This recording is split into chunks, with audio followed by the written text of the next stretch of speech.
Hello student, स्वागत है हमारे यूट्यूब चैनल आरजी 24/7 पर। दोस्तों ये जानते हैं क्लास 8 एनसीईआरटी सोशल साइंस सामाजिक विज्ञान में लेसन नंबर 2 जिसका नाम है भूमि मृदा जल प्राकृतिक वनस्पति और वन्य जीवन संसाधन। तो आइए देखते हैं इसमें। तंजानिया अफ्रीका के एक छोटे गांव में माम्पा पानी लाने के लिए प्रातः शीघ्र उठती है। उसे बहुत दूर जाना पड़ता है पानी लाने के लिए और वह कुछ घंटों के बाद लौटती है। इसके उपरांत वह घर के कार्यों में अपनी माँ का हाथ बटाती है और अपने भाइयों की बकरियों की देखभाल करने में मदद करती है। उसके पूरे परिवार के पास उनकी छोटी झोपड़ी के चारों ओर चट्टानी भूमि का एक भाग है जिसमें वो रहते हैं। माम्पा के पिता कठिन परिश्रम के बाद कुछ मक्का और सेब ही उगा सकते हैं, फिर भी यह उनके पूरे परिवार के साल भर के खाने के लिए पर्याप्त नहीं है। पीटर न्यूजीलैंड के भेड़ पालन प्रदेश के मध्यवर्ती भाग में रहता है, जहां उसका परिवार ऊन के प्रक्रमण करने का कारखाना चलाता है। प्रतिदिन जब पीटर स्कूल से लौटता है, वह अपने चाचा को अपनी भेड़ों की देखभाल करते हुए देखा है। उनका भेड़ों का बाड़ा कुछ दूरी पर पहाड़ियों से लगे हुए एक विस्तृत घास के मैदान पर स्थित है। वहां नवीनतम प्रौद्योगिकी का उपयोग करते हुए एक वैज्ञानिक विधि से इसका प्रबंध किया जाता है। पीटर का परिवार जैविक कृषि द्वारा सब्जियां भी उगाता है। आइए देखते हैं कुछ टिप्पणी। जिस प्रदेश में आप रहते हैं उस प्रदेश में भूमि मृदा के प्रकार तथा जल उपलब्धता का प्रेक्षण करें। अपनी कक्षा में परिचर्चा करें कि किस प्रकार लोगों की जीवन शैली इनके द्वारा प्रभावित हुई। आइए देखते हैं आगे। क्या आप जानते हैं विश्व की 90% जनसंख्या भूमि क्षेत्र के 30% भाग पर ही रहती है। से 70% भूमि पर या तो विरल जनसंख्या है या वह निर्जन है, अर्थात वहाँ कोई नहीं रहता।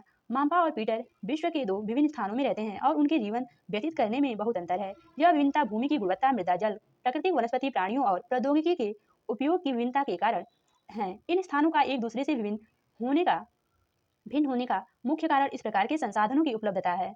आइए देखते हैं आगे। भूमि सभी महत्वपूर्ण प्राकृतिक संसाधनों में भूमि भी शामिल है। भूपृष्ठ के कुछ क्षेत्रफल का लगभग 30% भाग भूमि है। यही नहीं, इस थोड़े से प्रतिशत के भी सभी भाग आवास योग्य नहीं है, अर्थात रहने योग्य नहीं है। मुख्यतः भूमि और जलवायु के विभिन्न विभिन्न लक्षणों के कारण विश्व के विभिन्न भागों में जनसंख्या का वितरण असमान पाया जाता है। ऊबड़ खाबड़ स्थलाकृति, पर्वतों के तीव्र ढाल, जलाक्रांत, संभावित निम्न क्षेत्र, मरुस्थल क्षेत्र एवं सघन क्षेत्र सामान्यतः विरल अथवा निर्जन है। उर्वर मैदानों और नदी घाटियों में कृषि के लिए उपयुक्त भूमि उपलब्ध है, इसलिए यह स्थान विश्व के सघन बसे क्षेत्र हैं। चित्र में देखिए ऑस्ट्रेलिया में साल वर्ग। आइए देखते हैं आगे।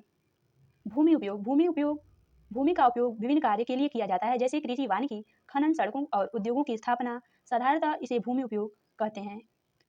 आइए देखते हैं आगे। चित्र में देखिए चयनित देशों में भूमि उपयोग।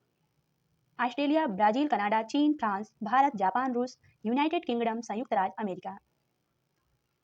आइए देखते हैं आगे। क्या आप माम्पा और पीटर के परिवारों के भूमि उपयोग के विभिन्न तरीकों की सूची बना सकते हैं? भूमि का उपयोग भौतिक कारकों द्वारा निर्धारित किया जाता है, जैसे स्थलाकृति, मृदा, जलवायु, खनिज और जल की उपलब्धता। वानिकी कारक जैसे जनसंख्या और प्रौद्योगिकी भी भूमि उपयोग प्रतिरूप के महत्वपूर्ण निर्धारक हैं। स्वामित्व के आधार पर भूमि को निजी भूमि और सामुदायिक भूमि में बांटा जा सकता है। निजी भूमि व्यक्तियों के स्वामित्व में ही होती है, जबकि सामुदायिक भूमि समुदाय के स्वामित्व में होता है। सामान्य रूप से इसका उपयोग समुदाय से संबंधित व्यक्तियों के लिए किया जाता है, जैसे चारा, फलों या औषधि बूटियों को एकत्रित करना। इस सामुदायिक भूमि को साझा संपत्ति संसाधन भी कहते हैं। आइए देखते हैं आगे। आओ कुछ करके सीखें। अपने घर पड़ोस में कुछ बुजुर्ग व्यक्तियों से बात करके और पिछले कुछ वर्षों में हुए भूमि उपयोग परिवर्तन के विषय में सूचना एकत्रित कीजिए। प्राप्त जानकारी को अपनी कक्षा में सूचना पट पर प्रदर्शित कीजिए। जनसंख्या और उनकी मांग सदैव बढ़ती रहती है, लेकिन भूमि की उपलब्धता सीमित है। स्थान के अनुसार भूमि की गुणवत्ता में अंतर होता है। लोगों ने सामुदायिक भूमि पर व्यापारिक क्षेत्र बनाने, नगरीय क्षेत्र में घर बनाने और ग्रामीण क्षेत्र में कृषि योग्य भूमि का विस्तार करने के लिए अनाधिकृत हस्तक्षेप करना शुरू कर दिया है। आज भूमि उपयोग प्रतिरूप में व्यापक परिवर्तन हमारे समाज में सांस्कृतिक परिवर्तनों को दर्शाते हैं। वर्तमान में कृषि और निर्माण संबंधित गतिविधियों के प्रसार के कारण निम्नीकरण, भूस्खलन, मृदा अपरदन, मरुस्थलीकरण पर्यावरण के लिए प्रमुख खतरा है। चित्र में देखिए भूमि उपयोग में समय के अनुसार परिवर्तन। आइए देखते हैं आगे। भूमि संसाधन का संरक्षण। बढ़ती जनसंख्या तथा इसकी बढ़ती मांगों के कारण वन भूमि और कृषि योग्य भूमि का बड़े पैमाने पर विनाश हुआ है।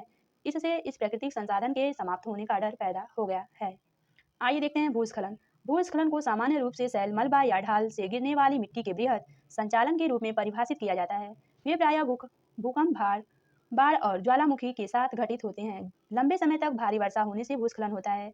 यह नदी के प्रवाह को कुछ समय के लिए अवरुद्ध कर देता है। नदी अवरुद्धता के अचानक फूट पड़ने से निचली घाटियों की आवास में विध्वंस आ जाता है।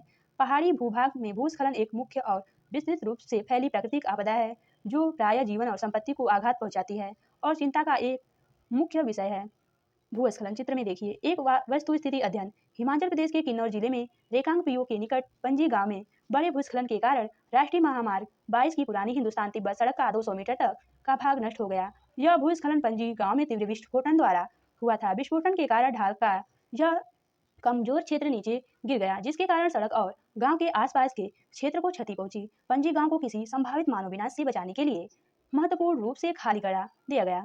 आइए देखते हैं आगे न्यूनीकरण क्रियाविधि। वैज्ञानिक प्रविधियों के विकास में हमें समझने की शक्ति मिली है कि भूस्खलन उत्पन्न होने के कौन कौन से कारण हैं और उनका प्रबंधन कैसे करना है। भूस्खलन को रोकने की कुछ प्रविधियां निम्न हैं। भूस्खलन प्रभावित क्षेत्रों का मानचित्र बनाकर इसमें प्रभावित होने वाले स्थानों को इंगित करना। इस प्रकार इन क्षेत्रों को आवास बनाने के लिए छोड़ा जा सकता है। भूमि को खिसकने से बचाने के लिए प्रतिधारी दीवार निर्माण। भूस्खलन को रोकने का सबसे प्रभावी तरीका वनस्पति आवरण में वृद्धि है। सतही अपवाह तथा झरना प्रवाहों के साथ साथ भूस्खलन की गतिशीलता को नियंत्रित करने के लिए पृष्ठीय या अपवाह नियंत्रण उपाय कार्यान्वित किए गए हैं। धन्यवाद दोस्तों। इस क्लास की आगे की जानकारी हम अगली वीडियो में देंगे। प्रतिधारी